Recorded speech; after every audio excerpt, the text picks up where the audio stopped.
Look at this street, Jacksonville, Florida, 1901. A booming city of grand hotels, church bells, and horse carts. But in a single afternoon, one spark turns 90% of it into ash. 7 lives are gone, 10,000 homeless in a single day. But as the city was burning, one man rowed a boat full of secret documents across that river, and what he saved still controls who owns land here today. And within a few short years, this pile of ashes rose again to become America's very first Hollywood, long before the real Hollywood existed. So, I used AI to turn those old photographs and history documents into a colored documentary video for you. First, you have to see what was lost. Jacksonville was a boomtown with a secret weapon: warm winters.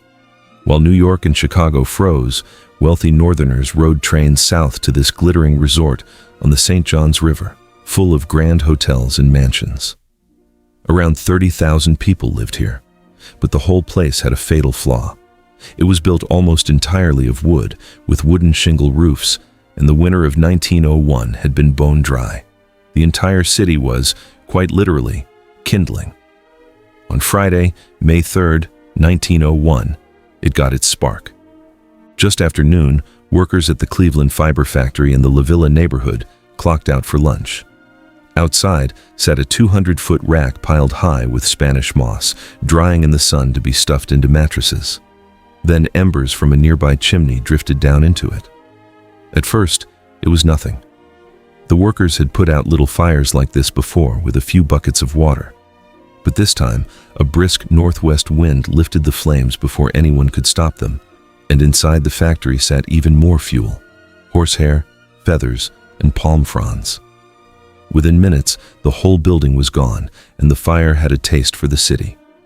A witness said the flames spread with the rapidity that a man could walk, and they were walking east, straight toward downtown. 16-year-old George Holden sprinted to a fire alarm box and pulled it. But Jacksonville's firefighters hit a problem you'd never think of. Only some streets were paved. The rest were dirt and sand, and the horse-drawn fire carts bogged down. Meanwhile, the wind hurled burning clumps of moss over entire blocks, starting new fires far ahead of the flames. The fire wasn't just spreading, it was leaping. Fire Chief Thomas Haney fought at the front until he collapsed from the heat, and still the fire pressed deeper into downtown. Now picture the streets. Thousands of people were flooding east toward the St. Johns River, carrying whatever they could grab, because the water was the only thing the fire couldn't cross. Near the waterfront, a boat captain named William Clark pushed his vessel, the Irene, into the chaos. Trip after trip, he ferried people across, then went back for more. He was last seen carrying a woman toward his boat. Later, they found his body. He had gone back one time too many.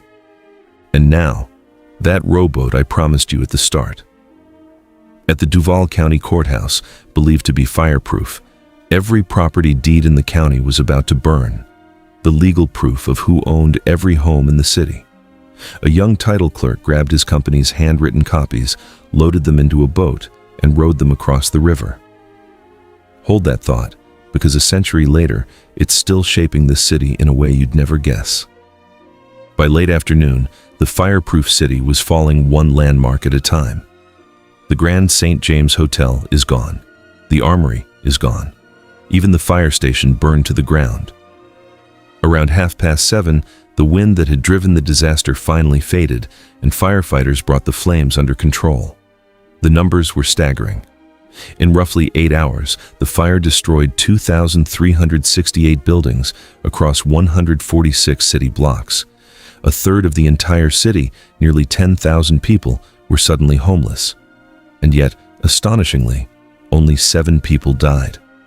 To this day, it remains the third largest urban fire in American history, behind only Chicago and San Francisco. But the fire is only half the story. Because what the people of Jacksonville did next, in just a few short years, is even harder to believe.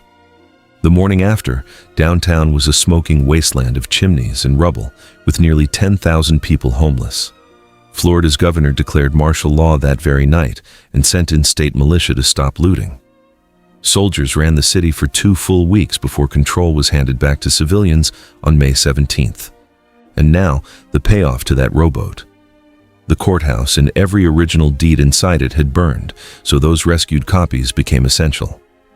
To this day, Duval County is the only county in all of Florida where property deeds are legally split into two categories: the current records and the former records from before the fire. A single rowboat trip is still baked into county law more than a century later.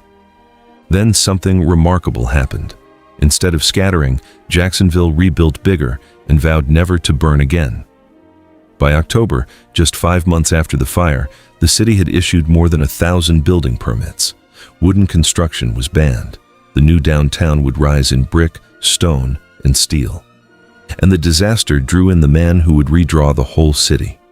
Up in New York, a 28-year-old architect named Henry Clutho read about the fire in the New York Times and saw the chance of a lifetime, a major American city that had to be rebuilt from nothing.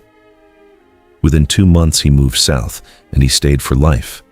He designed a new city hall, the Carnegie Library, churches and hotels, bringing a bold, modern style called the Prairie School straight to Florida. His St. James building, finished in 1912, still serves as Jacksonville's City Hall today, and one of his towers became the first reinforced concrete high-rise in the entire state. In just a few years, a city reduced to ash was reborn, taller, tougher, and more modern than ever. And here's the twist nobody sees coming. That shiny, fireproof new downtown with its beaches, swamps, grand hotels, and endless sunshine was about to hand Jacksonville a second life stranger than the first. It was about to become a movie town. In 1908, a New York company called Calum sent a film crew south. The reason was simple. Back then, most films were shot around New York, and every winter, the cold shut production down for months. But in Jacksonville, the sun never stopped, and neither did the cameras. That first winter, they cranked out 18 movies, silent but loud with feuds, drinking, cheating, and killing in the Florida swamps. And audiences across the country ate them up. Word spread fast, and the studios came flooding in. More than 30 film companies set up shop, and Jacksonville earned a brand new title, the winter film capital of the world. The whole city became one giant outdoor set, and more than 300 films were shot here. Rudolph Valentino and the Barrymores walked these streets, and a young Oliver Hardy got his start here in 1914, years before he became half of Laurel and Hardy. Even more incredible, in 1917, the first ever full-color Technicolor movie was filmed right here, and a little local studio carried a name you'll recognize instantly, the Metro, that would one day become the M in MGM Jacksonville, not Hollywood, was America's first film capital. So, if it had everything, why has almost no one heard of it? Because it was about to vanish almost as fast as it appeared. It fell apart from every direction at once. First, the city turned on the filmmakers, furious at the wild parties and crews faking fire alarms and staging fake bank robberies in the streets to shoot their scenes. In 1917, a conservative new mayor won partly by promising to rein in the studios. Then came the knockout blows. In 1918, a deadly flu pandemic emptied the theaters. World War I choked off money and film. And out west, a sleepy Los Angeles neighborhood called Hollywood offered the same sunshine, cheaper land, endless room to grow, and distance from the aggressive film patent enforcers back east. One by one, the studios packed up for California. The rise had taken a decade, the fall took barely another, but one studio refused to leave. While everyone else chased Hollywood, a filmmaker named Richard Norman stayed. In 1920, he did something almost unheard of for the time. Norman, a white man, made movies with all-black casts, casting African-American actors as heroes, pilots, and adventurers, at a moment when Hollywood offered them only servants and stereotypes. His most famous film, The Flying Ace, from 1926, starred a black war hero pilot. His 5 studio buildings still stand today, a museum and a National Historic Landmark, the last survivors of a lost movie kingdom. So think about what this one city survived. In the space of 20 years, Jacksonville burned to the ground in an afternoon, rebuilt itself bigger and fireproof, became the movie capital of all of America, and then watched Hollywood quietly steal that crown away. A city where the proof of who owns your home was still crossed a river in a rowboat, where MGM took its very first breath, and where a boat captain gave his life so strangers could reach the far shore. Most people have never heard a word of it. Now you have. If you like this video, please make sure to subscribe and share this video with others.